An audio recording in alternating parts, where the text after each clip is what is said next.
The Secret Sauce in partner with Thai Institute of Directors IOD present Boardroom Wisdom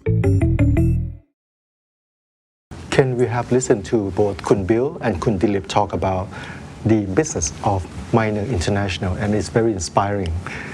High growth, and still the acquisition is about not only about the asset, but it's about know-how, about best practice, and that's keep minor become minor. Right. So let's Minor talk about become major. minor become major.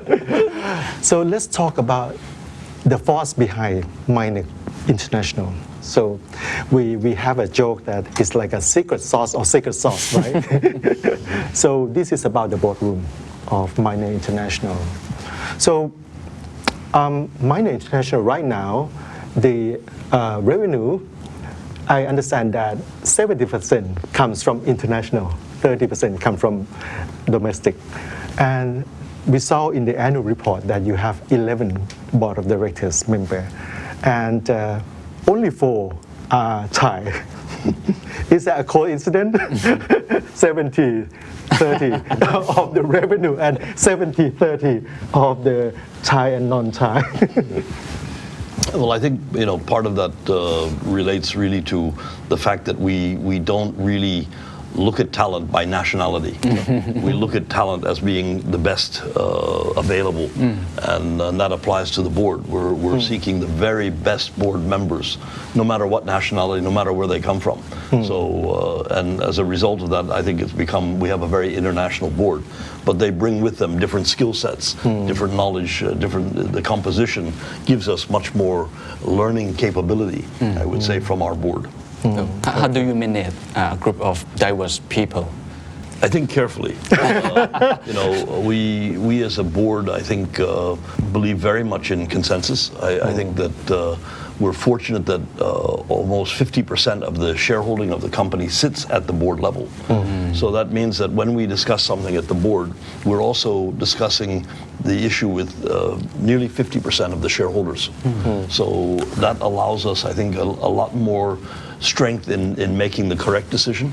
And it's also very much more important to make sure that you have consensus, because we have both independent directors as well as executive directors within the company. So to me, I count that as a strength for Minor. Many companies operate with a very large independent board, but one that doesn't have a vested interest in the company. I think it's important to ensure that there's a balance of both independence as well as vested interest to ensure that the strategy and the performance of the company continues the way the shareholders would envisage. And finally, we must remember that it's the financial rewards that drive most shareholders. And while sustainability is very important, inevitably you're measured by your earnings, your EBITDA, your dividends and whatnot. And sustainability still is only a supporting part of it.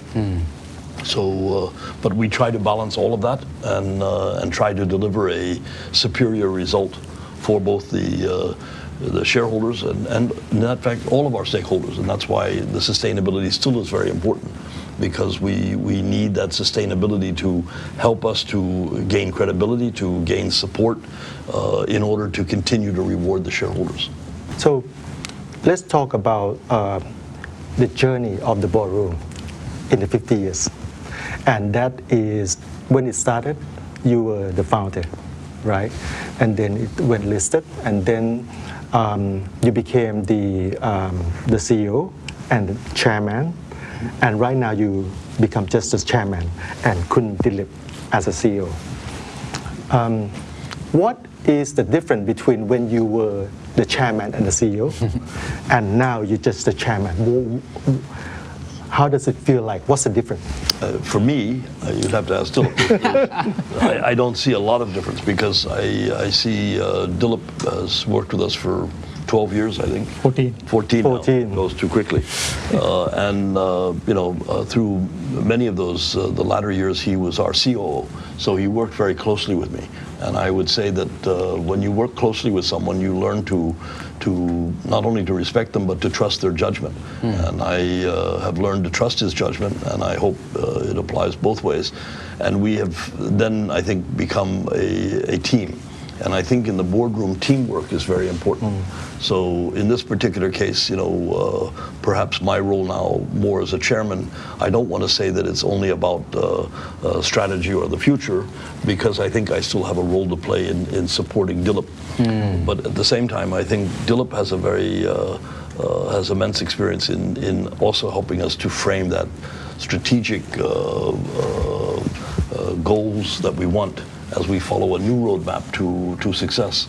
So I think it's a combination of working closely together, and that's really the spirit in which you want to work with any board, and not just the chairman and the CEO, but also the chairman, the CEO, and all of the directors, independent and otherwise. What about you, Kun Dilip? What does it like to be the CEO under Kun Bill as a chairman? Well, I think, I've worked with Bill for 14 years, so I think the company, Miner is a very driven company, and I think it's a known fact because, we're a public company and we always have passion for success. And I think if you have that, you will succeed in this company in a big way. And I've been fortunate enough to gain that experience under Bill and also work with Bill and learn from him as well. And for me, I believe in, instead of just one person, like I always believe in 1 + 1 is more than 2. Or 1 + 1 is 4. So I think that's really helped us a lot in this company. And also, and Bill has a lot of strengths, and he's got much more experience than myself, and he's gone through many crises in Thailand as well, and navigate and do certain things. So I think I'm still learning. And at the same time, also trying to formulate a strategy in terms of making sure that the company which has been successful for the last 50 years will be successful for the next 50 years, and ensuring that we build that foundation so that we can attract talent, we can attract people, and because that is our industry. Our industry is all about people. And if we don't cultivate that talent and the people and make them passionate as we are, because that has to cascade down right to the person who is serving the pizza to the customer. And that's really important. So that is our job. And basically, I think that's something which, I've done it as a COO. And now all I'm doing is like as a CEO, stepping up so that I can do and work with Bill a little bit more closer. What kind of working relationship between you and Bill?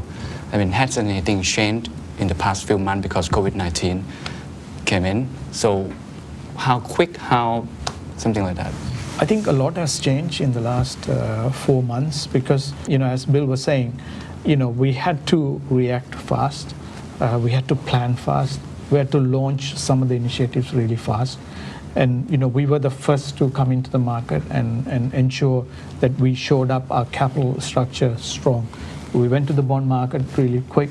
We capitalized on that. We were 11 times oversubscribed. We did a rights offering. Again, we were 30% oversubscribed, and we've also done the rights, the warrants as well. So I think, so those things it's not part of your normal business thing because it is happening as a result of COVID, and we just want to make sure that we strengthen the capital structure, but we also then strengthen the people structure as well. Because we had to move quickly in terms of looking at cash flow. We even go to the store level to see if the store is open and losing money, we shut it down. If the store is open and making money, we keep it open. From what you have done, do you need to report Bill everything? There's nothing to report because Bill is involved as well. So because we take, I think what's important is transparency and openness. Instead of trying to I don't know, as a CEO, I'm trying to make my thing within it doesn't work that way. I think we work as a team, not just Bill and I. We have a management committee, and we are part of the management committee. So we have. Bill is, even though Bill's the chairman and he's also the head of the management committee, I'm there. We have a chief commercial officer, chief IT, HR, the 3 CEOs, and basically the management committee has 3 jobs. One is the 3 CEOs of the 3 businesses have to report in terms of what they're doing, how they're reacting, and how the business is going. And then we have also a transformation committee, which has to report in terms of what are the transformational things we're doing at this time. You know, we've collapsed our organization. We've brought the food group and the hotel group together in terms of synergies, economies of scale, and all those. And then we have the M&A or the other committee, which also reports on other opportunities as well. So that is something where we get an update every single month, and then we update our board, especially during this COVID period. The board is kept up to date on a weekly basis. Weekly? Yes. So we send a weekly update to our board, and we get a weekly update from all our business units, and we then condense it, and we then summarize it and give it to the board. So the board knows where we are heading against our plan. So because we gave a plan to our board, and we said these are the 3 cases we have, this is what we're going to do, and then we will update you. So we update the board on a weekly basis. We also have a risk committee as well as part of our corporate governance, and they meet also once a week to update on any other risk factors and all. So that's how the company functions. Kun Bill and Kun Dilip, what does it like to have to get the board to make a very important decision, such as the taking over of NH or the fundraising? What was discussed, and how was the board play in terms of the role as a board in making decisions together? I think many people make the mistake of wanting a board to run the company. I think what we see the board is helping to safeguard the shareholders and ensure that the strategy is correct. And it's our job to convince them of the soundness of the plan and to show them the steps that we're taking to help the shareholders, because at the end of the day, this is not just for the shareholders, for the stakeholders, I should say, of all the company, because it applies to suppliers, it applies to employees, it applies to shareholders. And I think the important thing is to ensure that your board does have complete confidence not only in the management team, but the management team must also have complete confidence in the board. And I think they're required to work hand in hand. And it's only through that trust that you can probably achieve the success that's needed today. Sure. How do you guys gain trust each other or together with all the members in the board? I think it's by doing what you say you're going to do, and certainly the risk committee and ourselves. When you do a major transaction, and I remember we had just bought a hotel in Phuket before the tsunami, and one thing we had never considered was a tsunami. And I think it's safe to say that when we considered making the NH acquisition, the one thing we didn't consider was a pandemic, global pandemic. But you learn from these things, and these are the learning exercises, and I think it helps you then on the next step in the journey of what you're doing. So for me, I think many of the directors have been with us for many years. Some exceed the recommended statute of, I think, 7 years. But it's very important because they bring then experience and knowledge to a board. So we have a different way of looking at things. For many years, when the company was smaller, I held the role both of CEO and chairman. Today, I concur that I think today we need to separate the 2 roles, and it's a big enough job that it needs those 2 people involved, both the CEO and the chairman. But by the same token, I think it's absolutely critical to ensure that you have the full support of a board behind both the chairman and the CEO, and it's up to them to make the board comfortable with that. And certainly, I think having backup plans. While we didn't have a plan for a pandemic, we certainly always considered how we were going to repay debt. And in that respect, I think the board was very pleased because pre-COVID, the company sold 6 hotels. 3, as Dilip mentioned, in Portugal and 3 in the Maldives. And that was a huge transaction for the company and allowed us to already repay part of the debt before COVID even struck. So I think there's this resulted in a lot of both our banks as our directors and perhaps other stakeholders saw that we were very committed to a plan of reducing debt even before we had to. We weren't using those proceeds to then go and make another acquisition or to see what we could do or to try to hang on to them, which during this difficult time, I'm only thankful that we have 6 less hotels that we don't own and that we were paid for before COVID and valued at a pre-COVID level, which was perhaps today a much higher value than we may see for hotels for a while. So, I think that was a plan of action that we had already anticipated and we're already moving on. And I think that gave our banks a lot of assurance that we were very much committed to what we were doing. And we required the support of not only the board and the stakeholders, but also of our banks and financial supporters to make this next step, which was for raising a second perpetual bond and the rights offering. And I was encouraged not only because we had overwhelming success for the perpetual bond that was so heavily oversubscribed, but also even more importantly for the rights offering, which was subscribed at a small discount to market, but it showed the shareholders had good support for the plans and for what's been happening. And we're in a world where many people are conserving cash. So for many, it was no doubt it was very difficult to put money up to subscribe more capital in a company, especially one in an industry like hospitality. Yeah, Kun Bill, you mentioned earlier you used to take 2 roles, which is chairman and CEO, and then when the Minor International was big enough, you split it. You become just the chairman and let Kun Dilip become the CEO. If a friend of you who is the chairman and also the CEO and also the founder of a company came to ask you for the wisdom, for the advice, when should I split my role and get someone else to be the CEO? What will you answer? Probably the first answer, I would say, when you trust the person enough to give him that role. So, I think that I've worked with Dilip long enough to know that I fully trust his judgment and his leadership. But I think also the other thing that, comes to mind is that you've got to really have a large enough organization. Because I think what made us successful in the early days was the ability to move quickly in crises and what have you. And sometimes, normally a chairman is an independent chairman. I'm by no means independent. I'm a large shareholder in the company along with many other people. So I'm not truly independent. I have a very big vested interest in this, and I'd like to say that most of our senior executives have a very large vested interest in the company. So we're very focused on making sure that we're safeguarding all our stakeholders' interests as a result of that.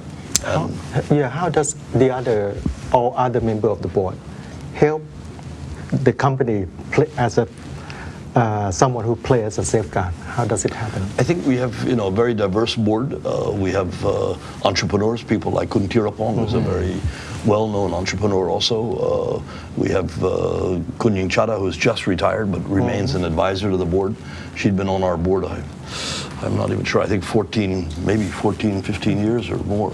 We now have Kun Niti Osanagrot, who's a very big investor and on the board, and he's a second generation. His father also served on the board of the pizza company.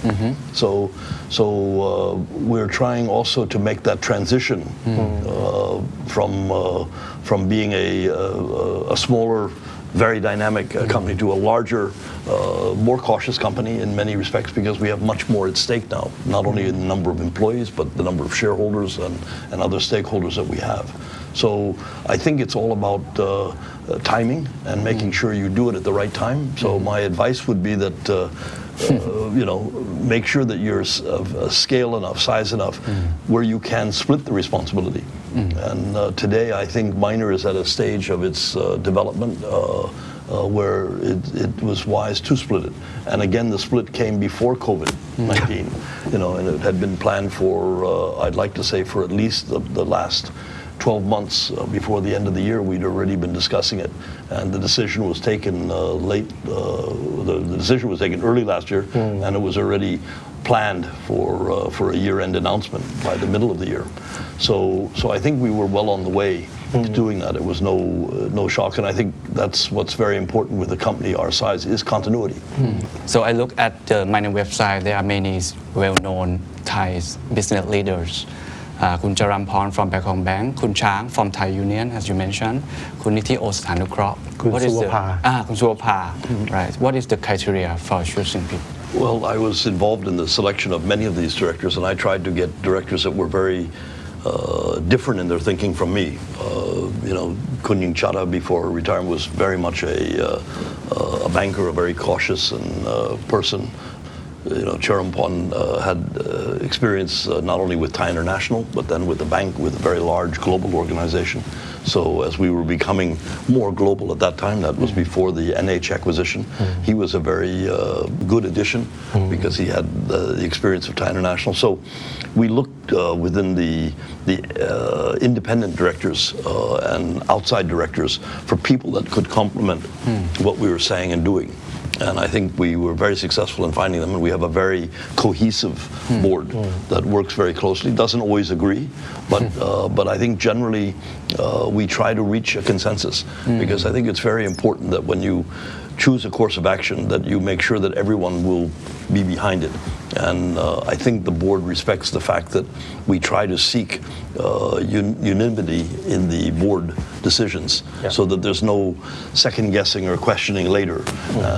And I think if any member of the board or any more than one member of the board was against something, we would probably be very cautious about wanting to do it because I think we respect all the members of the board so greatly and their advice that we would prefer to have unanimity of opinion when we do something big. Certainly the NH acquisition was a very big one, and it was unanimous, the decision that we were ready to take that very big step financially and culturally and even as a board to venture into, I don't know, we probably gathered another 25 countries as a result of that acquisition, entering into South America for the first time and things like that. So, and to this day, many people say, well, don't you regret now that you're into COVID, you regret that decision? And no, I don't regret the decision. I think it was the right decision to make at the right time. If you asked me to do it today, probably I wouldn't. But at that time, it was the right decision, and I think it's still the right decision. And we intend to hopefully demonstrate that very clearly, not only to our stakeholders, but to everyone.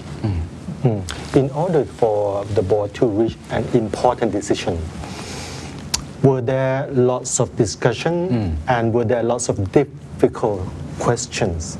Can you, when you recall your discussion in the boardroom, either with the NH acquisition or about this fundraising, what was that difficult question that that add the richness to the? I think I would turn that one to Dilip because he came under the most stress and pressure from the board as he was flying around, and during the course of the year before COVID, he spent more time traveling than he spent in Thailand. So he's I think maybe I can, on the fundraising, which we did, we submitted the plan to the board, and of course there was a lot of questions because, as Kun Bill was saying, each of our board members have different strengths, and therefore, together they sort of complement each other as well. And the questions were around mainly what is the scenario we need to plan? How did you arrive at this? What was the process? Why do we need to raise a perpetual bond? Why do we need to do an RO? And why do we need to do a warrant as well? So, and then what we had to do is we actually then, each of the board members, we address them on a one-to-one basis because each of the board members have different questions, right? And then we had a meeting together. So then as a consensus, like, they all got together and they of course voiced their opinion. They said, yes, we have got the answers for all my concerns, and they're happy with it. And then after that, we said, okay, we're going to do this. And actually, there was a lot of, because our board, I think together, if you look at the board, they come with, hundreds of years of experience, together. And that was really helpful because they always look at it in a different perspective. Some board members look at it as an industry perspective, asking, okay, when do you think we will recover? When do you think it's going to, how long do you think you have planned for? And all those. Some board members ask, okay, if it's a perpetual bond, what is going to be our cost? How are we going to pay it? And the plan to do that as well. So, and then together we addressed it one by one because easier. And then we brought all the board members together and everyone approved it. That means you have to meet 10. We met, yes, we met because each board time. member has different questions, and Wow. and I think it's good to be very transparent and also get their advice as well, and look at certain things which we did. Some of the board members said, like, maybe you should go with this bank or this lender, and we looked at everything. So yeah. So, in the past few years, has there been any agenda that is disagreeable, cannot come to the conclusion, or no go, even though you as a chairman thought it's the right thing to do? I think there's been one or two where we then put it on ice. Okay. Because some of the board members raised some concerns, and we said, okay, we will put it on ice for a period of time and review it in 6 months' time, and we've done that. Kun Bill, since you are the founder and the chairman, aligning the stars, we are talking about all the directors as a star because they're all great. Aligning them is not easy. You have each one that has their own opinion. But at the same time, they look, if it's another company where there's a chairman who's the same as the founder, some of the board might not want to say a lot because they knew that the founder knows best. So that's one extreme is they don't say a lot of things because they think you know best. Another extreme is that they know a lot, so they say a lot, so there is no conclusion. So what is it like in Minor International? I think that really we try to allow each of our board members to use their experience, their depth of knowledge to share it with the entire board and with management. So to me, we encourage the outspokenness. I think I would be very hesitant to want to recruit any director that would not be willing to disagree with me or disagree with the executive directors. We've always kept a large number of directors, working directors, on the board because they know their businesses extremely well. So Paul Kenny was a board member for more than 20 years, and he knew the food business very well. He could answer most any board member's questions on that. Dilip has been a board member also for many years, and he was able to answer any question that was related to to hotels or anything at that time when he was the CEO of that. But I think that it's very important to have both. And I think the other thing is it's equally important to make sure that you will have executive directors that will argue with the chairman or with the CEO, because it's not. We're not trying to build an organization that follows blindly a path of leadership or management. We want to have a very outspoken group so that everyone can learn and benefit from it. So for me, I would be against recruiting anyone that wasn't willing to disagree with me or with the directors themselves, and we would encourage an executive director to challenge a director too, if they know more about what their business is, to try to educate that director. So it's not really a question of who knows better. It's a question of respecting each other's opinions and the knowledge, the unique knowledge that that person has in their field. I could never know as much as Kunying Chada knows about banking or Subapa. They know much more about it than I do. You know, Ed Hubedet, who's on our board, came to us from Marriott. And he'd worked with us for some time, many years ago, and then went to Marriott and worked for Marriott for many years, and then came when he retired from Marriott, joined our board. But he brought again with him a distinct knowledge of the hotel industry. So, you know, you have to think twice before you disagree with what they say, because they may be more knowledgeable than even myself or Dilip. And you have to listen and be able to learn from them. And I think it's all a question of learning. I think, you know, as Dilip said, he's still learning. You know, I like to believe I'm still learning. From many of our directors, I learn every day something new. And the day that I stop learning something is the day I will retire as chairman, because that's when you should retire, when you can't learn anything anymore. And I think because in this journey that we are, you know, and at a board level, it's all about learning. And you can learn, you know, as long as your mind is open to learning, you're going to continue to grow. Right, What's the most difficult thing being a chairman? And I'm going to ask you the same. What's the most difficult thing being a CEO? I think for being a chairman, the most difficult thing for me is to be able to be patient enough to make sure that everyone is heard and that all opinions come out and that you don't override them or not give them a chance to air those feelings. So to me, sometimes I'm very impatient, sometimes I'm very knowledgeable about certain things, and so there's always a worry from my side that I would be too quick to overrule somebody or overrule their thoughts. But I think for me that's been the most difficult thing. So I have to relax a little bit and allow everyone a free say. Is Bill relaxed? I think, you know, as a founder, you can never be relaxed because you're worrying about everything all the time, right? I think it's the same thing, you know, I think as a CEO, because you feel responsible for the 67 or 70,000 people and you take ownership. And if you don't have the passion and the love to the business, I think it becomes very difficult to also communicate with other people. And I think communication is key for us at this moment of time, because to make sure like everyone knows what we're doing.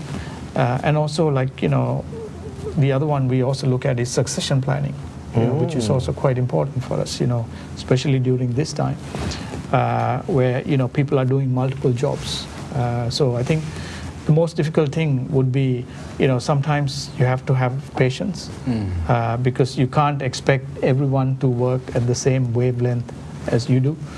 And also you need to be able to communicate much better even during difficult times, so that you get the support of your team members.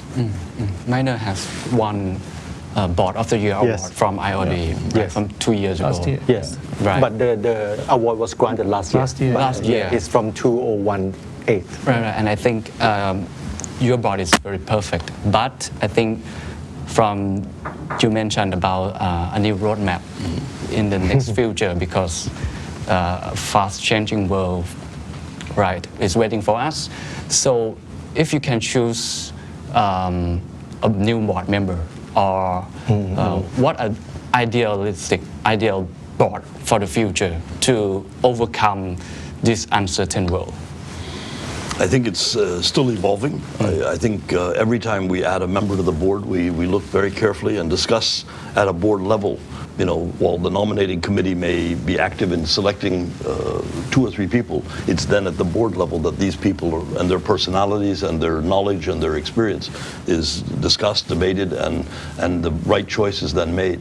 So, you know, I would like to believe that no matter all of the people that have come onto our board have brought this skill that I mentioned. And it's not going to be any different going forward. I think to a certain degree we've been looking to, as the board has gotten much older, some members like Kunying Chada have retired, you know, and we've retained them because we think they have a lot of experience as an advisor to help make the transition with a new audit committee member, a new chairman with, I think, is Suapa, so that we believe helps them. But at the same time, someone like Kun Nidhi came on. Not only was he a very astute, knowledgeable person of public companies in Thailand and an investor, but he also is a much younger than most of our board members. My son also came onto the board and brought a different perspective, perhaps on that. So the board will always evolve, and I think it has to evolve, and you have to make sure that it doesn't maintain an ever increasing age, because then you may change. You may find that the thinking also becomes very old in its thinking. So I think one thing that we will always do is be looking for new blood that will come in as members retire or as members step down, and that will be very helpful. And we've benefited from all the people that have ever served on our board or helped us. And we've had a lot of continuity there. Sometimes that's viewed negatively by IOD or the SET, but I believe that we've demonstrated that this has been a very big strength, especially during difficult times when you need people that have great experience. You have a great board of directors. So in future, if in order to get into the next S-curve, what are the skills that you might require from the new board member? Would it be like a consumer behavior, or would it be like a international? Yeah. What kind of knowledge also? I think it's more towards technology transformation, because I think that's evolving within our industry, whether it's hospitality or food or everything. I think in the future, every single company will become a tech company, whether we like it or not. Even though we're customer oriented and stuff, at the back end or even at the front end, there's going to be technology, and every single company will have to transform themselves as well. Because if they don't, you see I think if you look at some of the Fortune 500 companies, which have been there 10 years ago, some of them have disappeared because they didn't want to adapt to the new thing, like even some of the big companies like Thomas Cook and all these other players. So we feel that is going to be the future, and therefore we are already looking at how we can transform ourselves as well, from a technology perspective, from a transformation perspective, and also from integration of an organization perspective as well. So those are some of the new things we're doing. That means one day Minor will transform hospitality industry company to tech and hospitality company. We've already got some essence of technology built in, like for example, like NH we introduced Fast Pass. What it means is the guests, they can check in online, they can choose the room they want, which room they want to choose, and they can check in, and when they arrive they don't need a key, they just have the mobile, and they can open the room and they can check out as well. So we call it Fast Pass. We have done a lot of the initiatives, like in terms of more towards tech and less towards touch, and we've transformed ourselves. But at the same time, I think we're in an industry where the customers or the guests, they feel they come to our hotel to experience. They don't want to sit and talk to a robot. So I think you don't want to lose the essence of the guest experience. So you have to balance the two carefully, and that's what we're doing. Let's talk more about the role of the board. Right now, we heard that because of the crisis, many companies, the board of directors, play the leading role in asking themselves who we are, what is our purpose. We have to revisit our purpose, because otherwise we don't know where to transform to. Like you mentioned, we have to transform, but into what? And our stakeholder has different expectation to us right now. So what about Minor International? Has the board through the crisis or in the past few years come back to ask themselves, who are we and where are we going? What do we stand for? I think that's something we do as part of our 5-year plan. We every single year we actually do a 5-year planning session where we say, who are we, what are we going to do, what is our our vision for the next 5 years and how do we see it going and how we're going to execute and what resources we need and all those things. And the board has a lot of input into this because it's a 2-day full session which we sit and go through it section by section, like not just hotels, but within hotels, like operations, as a marketing, PR, digital, all that. And I think the board has a lot of input into that in terms of shaping the business, because the board's responsibility is not to be involved in driving the business, because that's the management, and the board's responsibility is to make sure that the management has the right vision and the right execution plan, and that they support the management to execute it as well. And that's how it's been all this time. So. No, I agree, and I think that we've just been discussing our 5-year plan, and for the first time ever, we've discussed the postponing it by 2 months, because right now with the COVID, it's very unclear when the new norm may occur, and I think until we can get a little bit more understanding, and our board is aware of this too, it's difficult to focus on a 5-year plan or the new 5-year plan when we don't really know where the first year is going. And so I think that for the first time, our 5-year plan will not come out in November. It'll be more like in January when we see it. And that, I think, will then result in a much more sound plan than one that's done in the midst of a crisis. During a crisis, you really have to focus everything on what you're doing just at that moment. And to make sure, as Dilip said earlier, you have to survive. There's no good having very good plans, but then you're not there to execute them because, you lost focus, or you ran out of money, or you were too focused on the long-term plan and lost track of the short-term objectives. So I think that's been something that the board has also had to agree with, because this is a very difficult and challenging time. It is. For everybody. Right. So what is the key successful indicators in terms of board and also CEO for the future, right? I think, during this sort of a period, it will be that you can come through this crisis with the minimum amount of damage, or the minimum amount of lost opportunity. So that means retaining your best people.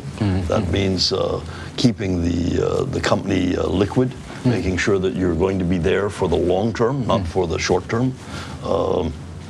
And then when if you're truly successful at that, you'll be ready to move as the market begins to recover. To me, there's no doubt the market will recover, but it's important to be there at the right time and be ready and have the ammunition to take advantage of that. So during deep crisis, there's great opportunities, but you've got to make sure that you can look after those opportunities. Right. What about you? How do you measure yourself? I think it's the same. I think we have to ensure that that we have the bench strength to fight the crisis, which we are in all sorts of issues, because every single hotel has different issues, every region has different issues, every country has different issues. So you cannot just adopt one strategy which will fit all. So you have to almost tailor it to each of them, which is a skill by itself, because it's not something everyone can do. And you have to do it tactfully in the right way, because you're dealing with people, you're dealing with emotions, you're dealing with culture and all those things. So we've been very careful in terms of looking at each of the regions and each of the countries as well, to see how we can help them to survive and how we can help them to come out of the crisis as well. So I think that's what we're doing. If tomorrow you can change anything about Minor International, but one thing, what would you change? I think there's, this sort of thing. It's difficult to narrow it down to one thing. Sure. So I hope that we can be very good at making the transition from having been pretty much a local company, then later a regional company, to now becoming a global company. And I hope that we will be able to make the necessary changes to do that successfully. That will be required as we grow. and I think that we're committed to growing. So that's where the focus will be. Okay. How to become a global company successfully. That's right. But you are already successful. Well, and we want to be successful here. Anything, Kun Tila? No, I think, as Kun Bill was saying, it's not about how big we are, it's all about how successful we are to make sure that we can satisfy all our stakeholders and more importantly our team members because they are the ones who are at the front end. And if we can achieve that, I think we'll be very happy. Okay. So the last question. I think many Thai companies look up at you, like to turn from a local player to a global player. What is the secret? What is your recommendation to some medium Thai company that they want to expand to be a global player? I think it's all about people, and it's showing a lot of care in the selection process. I think we were one of the first where we said we don't want to find just the best people in Thailand. We set out globally to find the best people in the world, and I'm pleased to see that we're not the only company that now has adopted that strategy. And those companies that are now becoming more of a Thai multinational have also seen that they have to broaden their board. They have to have different nationalities. They have to work in different environments. They need all of these skill sets to be successful. I think it's the same, and the only thing is as Kun Bill was saying before, some companies, it's a step-by-step approach for growth. And I always say, most companies don't die of starvation. They die of indigestion. Because what happens is they try to get more and more and more to try and become bigger and bigger and bigger. And then you can't digest. And then those companies will die. But if you try to eat a little bit at a time and chew it well and transform yourself, I think that's a step for progress. Wow, very good. Passion and patience. Thank you. All right, Thank you for your time. Thanks very much. ขอบคุณครับ สวัสดีครับ